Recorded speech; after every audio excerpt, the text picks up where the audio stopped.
ذُنُّون مصری رحمت اللہ علیہ کے پاس ایک شخص آیا اور کہنے لگا حضور میں اسم اعظم سیکھنا چاہتا ہوں، آپ مجھے اسم اعظم سکھا دیجئے۔ وہ کئی مہینے متواتر آتا رہا، ایک مرتبہ کہنے لگا کہ سرکار آپ مجھے اسم اعظم کی تعلیم دے دیجئے۔ حضرت ذُنُّون مصری رحمت اللہ تعالی علیہ نے اس سے کہا کہ ٹھیک ہے میں تمہیں اسم اعظم کی تعلیم دوں گا، اس سے پہلے میرا ایک چھوٹا سا کام ہے، وہ کام کر آؤ، اس کام کو میرے کام کو پائے انجام تک پہنچا دو، پھر اس کے بعد میں تمہیں اسم اعظم کی تعلیم دوں گا۔ اس شخص نے کہا کہ ٹھیک ہے حضور، آپ کے کام کو میں کرنے کے لیے تیار ہوں۔ حضرت ذُنُّون مصری رحمت اللہ تعالی علیہ کے پاس ایک برتن رکھا ہوا تھا، اس برتن کے منہ پر کپڑا بندھا ہوا تھا۔ آپ نے کہا، حضرت ذُنُّون مصری نے کہا کہ یہ میرا برتن اس فلاں شخص کے پاس فلاں مقام پر پہنچا دو جا کر۔ وہ شخص اس برتن کو لے کر چل دیا،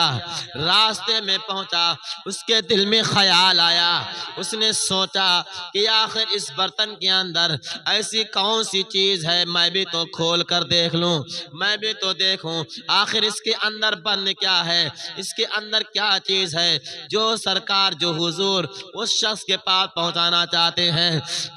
اس نے جیسے ہی برتن کے اوپر سے کپڑا اٹھایا، جب کپڑا اٹھایا تو کیا دیکھتا ہے کہ اس کے اندر ایک چوہا بند تھا۔ جب کپڑا اٹھاتے ہی وہ چوہا نکل کر بھاگ گیا۔ جب چوہا نکل کر بھاگ گیا، وہ شخص واپس سیدی سرکار حضرت ذُنُّون مصری رحمت اللہ علیہ کے پاس آیا،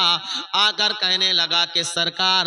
آپ میرے ساتھ دل لگی کرتے ہیں، آپ میرے ساتھ مذاق کرتے ہیں، مجھے یہ خیال نہیں تھا کہ آپ بھی بھلا مذاق کریں گے، آپ میرے ساتھ دل لگی کریں گے۔ تو سیدی سرکار حضرت ذُنُّون مصری رحمت اللہ علیہ نے فرمایا کہ میں تجھ سے کوئی مذاق نہیں کر رہا ہوں، میں نے تیرے ساتھ کوئی دل لگی نہیں کی ہے، البتہ میں تیرا امتحان لینا چاہتا تھا، میں تجھے آزمانا چاہتا تھا، میں نے تجھے یہ امتحان کی غرض سے اس بندے کے پاس بھیجا کہ تو دیکھے میری امانت کو امانت رکھے گا یا نہیں، لیکن تو نے میری امانت کو امانت نہیں رکھا ہے، تو نے میری امانت میں خیانت کر دی ہے، کیونکہ میں نے یہ تحفہ تجھے اس لیے دیا تھا کہ میری اس امانت کو امانت سمجھ کر اس شخص تک پہنچا دیتا، یہ تو دنیاوی امانت ہے جو تو سنبھال نہ سکا۔ اگر میں تجھے اسم اعظم کی تعلیم دے دوں، اگر میں تجھے اسم اعظم سنبھال دوں